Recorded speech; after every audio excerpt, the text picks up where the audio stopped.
Monsieur le Président, j'en viens à la jurisprudence du Tribunal pénal international pour la Yougoslavie, qui, à son tour, a rendu une décision le 15 mars 2006.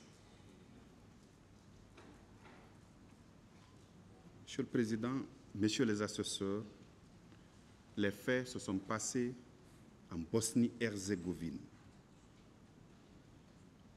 Un militaire de l'armée populaire yougoslave a été nommé commandant du 3e corps de l'armée de Bosnie-Herzégovine.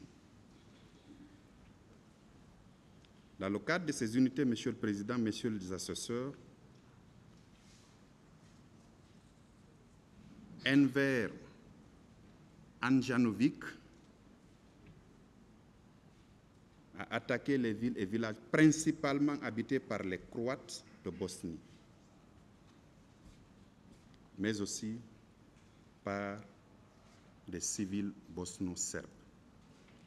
Ces civils ont été victimes de tortures, de détentions arbitraires, d'homicides et de lésions graves. Là aussi, Monsieur le Président, ce général a été traduit devant une juridiction de jugement pour répondre de ces infractions-là. L'acte d'accusation a indiqué que Enver savait ou avait des raisons de savoir que les forces de l'armée de Bosnie-Herzégovine, sous son commandement et contrôle effectif, étaient sur le point de commettre des infractions ou l'avaient fait et n'a pas pris des mesures nécessaires et raisonnables pour empêcher que ces actes soient commis ou en punir les auteurs. Monsieur le Président, Messieurs les assesseurs, il s'est volontairement rendu le 2 février 2001 et a été transféré le 4 août 2001 au Tribunal pénal international pour la Yougoslavie. Monsieur le Président, sa comparution, comme il est de coutume, ses avocats ont plaidé non coupable. Mais la juridiction de jugement, comme la vôtre, a estimé qu'il a toutefois été retenu qu'il n'avait pas pris les mesures nécessaires et responsables pour empêcher les meurtres et autres infractions qui avaient été commises.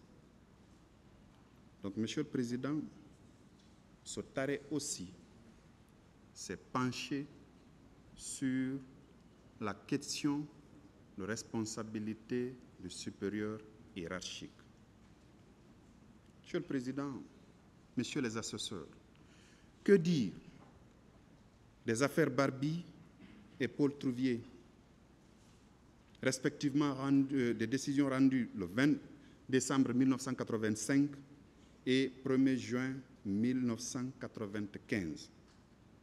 C'est en France, Monsieur le Président, Messieurs les assesseurs, la France, qui a une tradition civiliste de droit au même titre que notre pays, la République de Guinée, Monsieur le Président, a poursuivi et condamné des citoyens français pour crimes contre l'humanité en se fondant sur le traité qui a créé le tribunal de Nuremberg, le tribunal international de Nuremberg, alors même que ces infractions de crimes contre l'humanité ne figuraient pas dans le code pénal français. L'argument des juges, Monsieur le Président, Messieurs les assesseurs, a été de dire que le juge, l'un des arguments plutôt a été de dire que le juge pénal français était bien compétent parce que cette responsabilité-là, il fallait la définir. Il fallait sanctionner ce comportement, il ne fallait pas laisser ces actes impunis. Et donc, il a été dit et retenu qu'à partir du moment où les infractions prévues dans la Convention internationale ratifiée entrent dans les prévisions du Code pénal, il s'applique immédiatement, Monsieur le Président, Messieurs les assesseurs. Monsieur le Président, Messieurs les assesseurs, ici aussi, c'est pour la première fois que les juridictions françaises ont jugé des infractions de crimes contre l'humanité.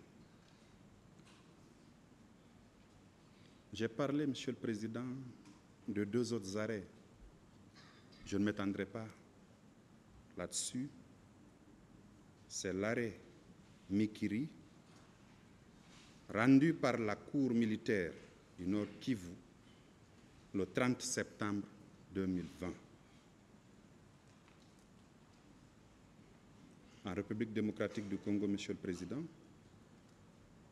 un groupe militaire déserteur de l'armée du Rwanda est allé constituer dans ce pays voisin une force qu'ils ont appelée Force démocratique pour la libération du Rwanda en 2016. Ces forces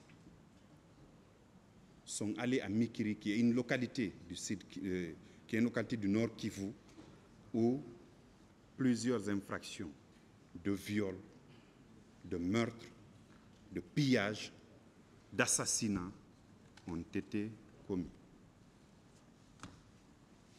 La cour militaire ayant été saisie, elle a tranché en retenant la notion de responsabilité du chef militaire et de crime contre l'humanité par meurtre, par assassinat, par viol et par autre agression sexuelle. Donc, cet arrêt également, c'est un arrêt qui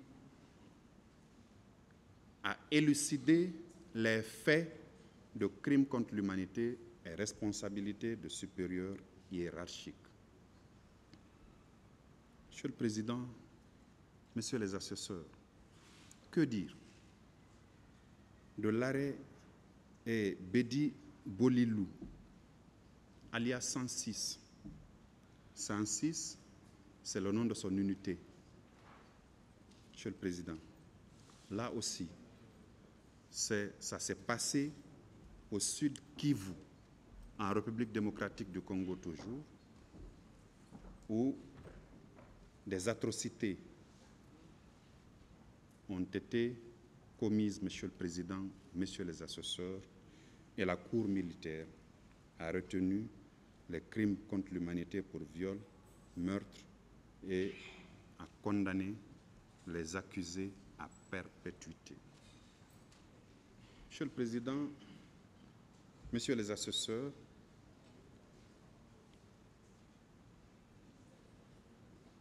il vous souviendra que dans les années 2000, M. Hissène Habré, qui venait d'être déchu, qui venait donc de perdre le pouvoir, est venu se réfugier à Dakar.